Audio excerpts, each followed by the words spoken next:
Hello all of you beautiful people, Jules here for Whatculture.com, and I've got a question for you. Why do people make movies? Well, I know that the more cynical amongst us would say because they want to make some money, but if we're being artistic, we'd say it's because they have a vision that they want to bring to the silver screen. Not many people would probably say that they made a movie out of spite though, but here we are. As I'm Jules, this is Whatculture.com, and these are 10 movies that were probably made out of spite. Want to stay safe online and save big? Get up to 76% off a 2-year NordVPN plan, plus 4 months free and up to a $50 Amazon gift card. Just scan the QR code or click the link in the description and it's all yours.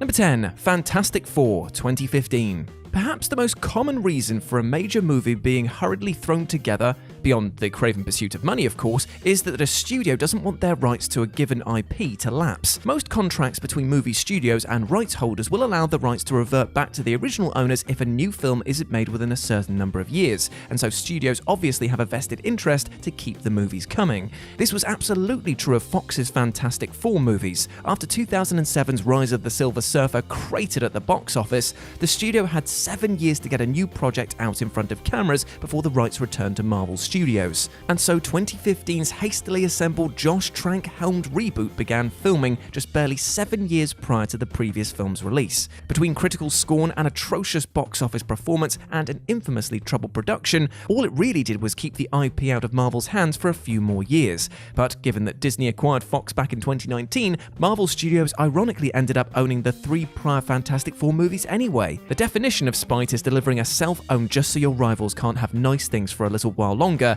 and this is definitely that. Number 9. Raiders of the Lost Ark.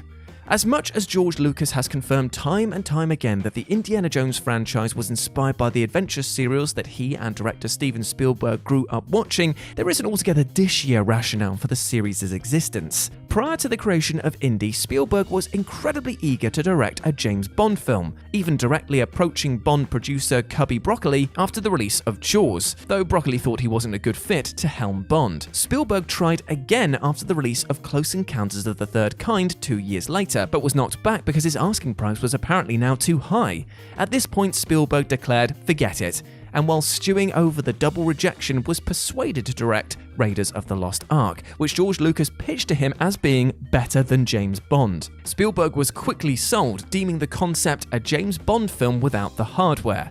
And after a few tweaks, namely changing the character's surname from Smith to Jones, it was a done deal. The film's immediate critical and commercial success launched a phenomenally successful IP, and to rub salt in the wound, Raiders of the Lost Ark trounced the new Bond film For Your Eyes Only at the 1981 box office. Number 8. Never Say Never Again. The Bond franchise itself isn't entirely averse to a little pettiness. Given the release of the 1983 non-canon 007 outing, Never Say Never Again, which was the culmination of a 2 decades plus quest by producer Kevin McClory to assert his rights over Ian Fleming's 1961 novel Thunderball. Basically, McClory worked with Fleming to write a script for a potential nautical-themed Bond film which eventually was discarded, with Fleming repurposing it into the Thunderball novel without crediting McClory or scriptwriter Jack Whittingham. A lawsuit was later settled, which allowed McClory to produce the 1965 Eon-produced Bond film Thunderball, but not adapt his own version of the novel for at least a decade. After years of development and a legal challenge from Fleming's trustees, McClory's version of Thunderball, Never Say Never Again, was finally released in 1983. Better still, it pulled off the incredible coup of luring Sean Connery back to play 007 some 12 years after he'd hung up the suit in Diamonds Are Forever. Bond fans remain sharply divided on the film, which, while elegantly directed by The Empire Strikes Back Irvin Kershner, unavoidably feels like a retread of what came before. Even so, that the film exists at all is a sure testament to McClory's ability to hold a grudge for more than 20 years, which is pretty impressive. Number 7. Red State.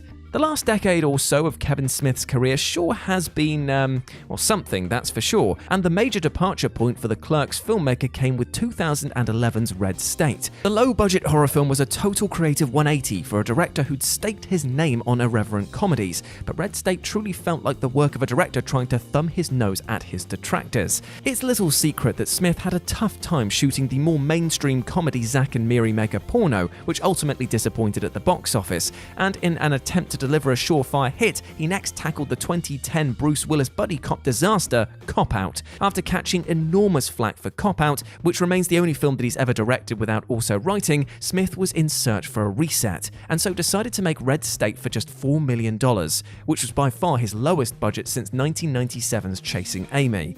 It wasn't just the film's aggressively unexpected tone which felt spiteful, yet in a good way mostly, but the fact that Smith originally planned to auction off the film's rights at its 2011 Sundance premiere, only to reveal that he would actually be self-distributing it. The movie was widely criticized by Hollywood commentators who felt that Smith was attempting a childish gotcha against both his critics and Hollywood as a whole. And this is all before he went on to make Tusk and Yoga Hosers. Number 6. Glass. M. Night Shyamalan has had one of the most fascinating careers of any major filmmaker, from being crowned as the next Spielberg following The Sixth Sense to his more divisive follow-ups and a couple of blockbuster duds, and then what appeared to be a more reserved comeback. Jaws were dropped around the world when Shyamalan's Split was revealed to be a secret Unbreakable sequel, seemingly setting the stage for a third film to bring the constituent characters together for an epic showdown.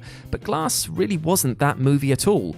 Audiences conditioned on the formula of modern superhero movies quite clearly expected Glass to be a big-scale follow-up to Unbreakable and Split, with Bruce Willis, James McAvoy and Samuel L. Jackson throwing down with one another in a mighty superhero brawl. But Shyamalan, seemingly on a quest to troll viewers expecting this, gave them anything but. The three principal actors spend huge chunks of the film locked inside an asylum, and the brief action sequences are minimalist and pretty unremarkable, and even the setup for a bombastic third act turns out to be a red herring. Oh, and the film also ends with all three superpowered individuals dead. In effect, Shyamalan was taking your expectations for a Glass sequel and plugging them in the head at close range. If nothing else though, it felt like Shyamalan was getting revenge on critics and audiences for his most expensive failures, namely The Last Airbender and After Earth, by subverting the formula of the tentpole movie and delivering something far smaller and less commercial.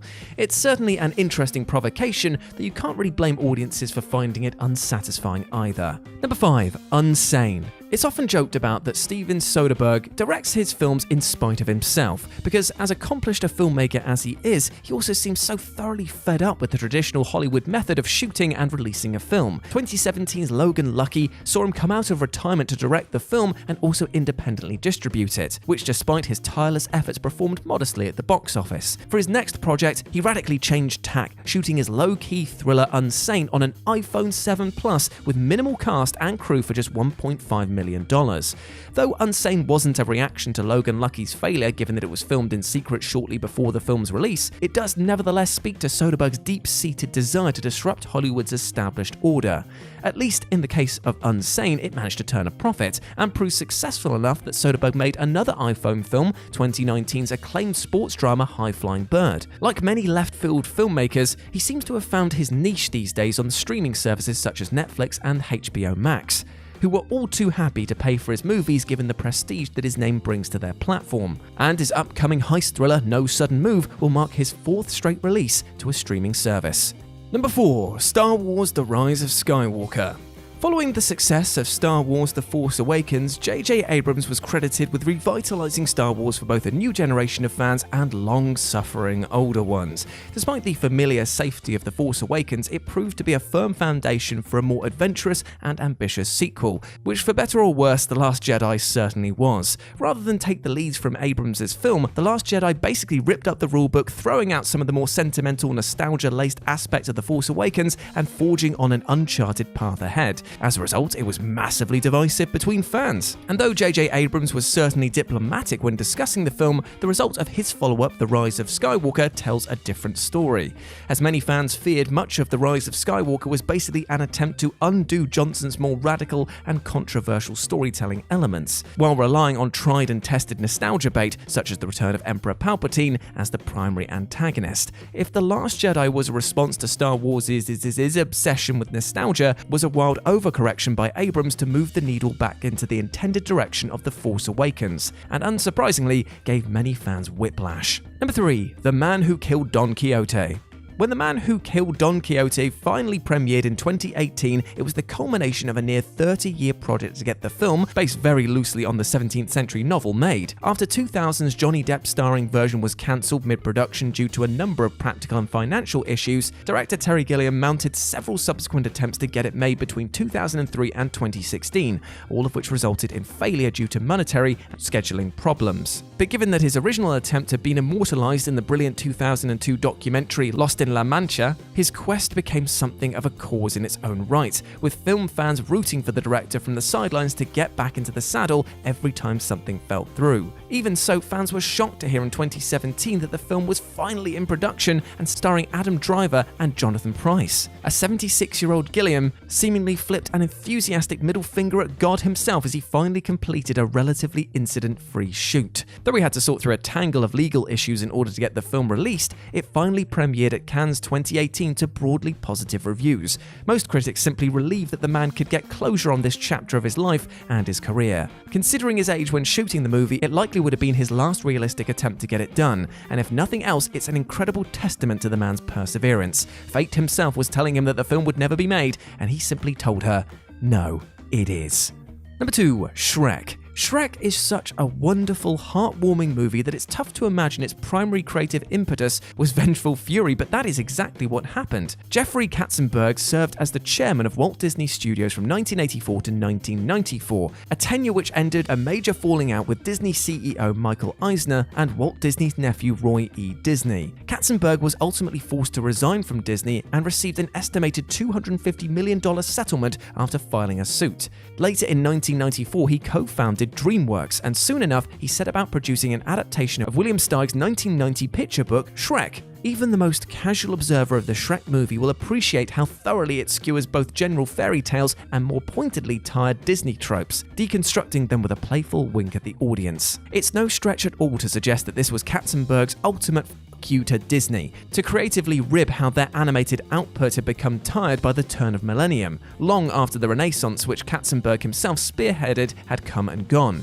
In the lead up to the film's release, Disney responded by refusing to air commercials for Shrek on their Radio Disney station, and DreamWorks clapped back by releasing Shrek on home video the same day as Monsters, Inc., where it went on to become one of the best-selling DVDs ever. But perhaps the real validation of Katzenberg's cinematic tantrum was that Shrek beat Monsters, Inc. to win the first ever Best Animated Film Oscar, and even today Shrek remains one of the few DreamWorks films that can truly live up to the majesty of Disney's finest. And number 1, The End of Evangelion. 1997's The End of Evangelion was produced by the ambitious ending to the original Neon Genesis Evangelion anime series, which left fans confused and pretty irritated, many feeling that the director, Hideaki Anno, had spectacularly dropped the ball. Unfortunately, fans simply couldn't voice their displeasure in a respectful way, and so the director went on to receive death threats for how he chose to end the show. When production company Gainax floated the idea of a film to give the series a more satisfying and complete ending, he basically used the opportunity to stick it to petulant fans by giving them another baffling head-scratcher of an ending, but at least it's a visually mesmerizing one. You can practically feel the disdain bleeding off the screen while watching this movie, which adopts a considerably darker, less hopeful tone than the series ever did, and basically strains itself to give answers that will challenge audiences expecting something more controversial. In the film's unforgettable live-action sequence, Anno even included brief clips of the hate mail that he received, or rather replicas of the letters, for legal reasons. Now, you can't really fault him here, as he was able to get his own back on the trolls while still delivering an artistically accomplished piece of work.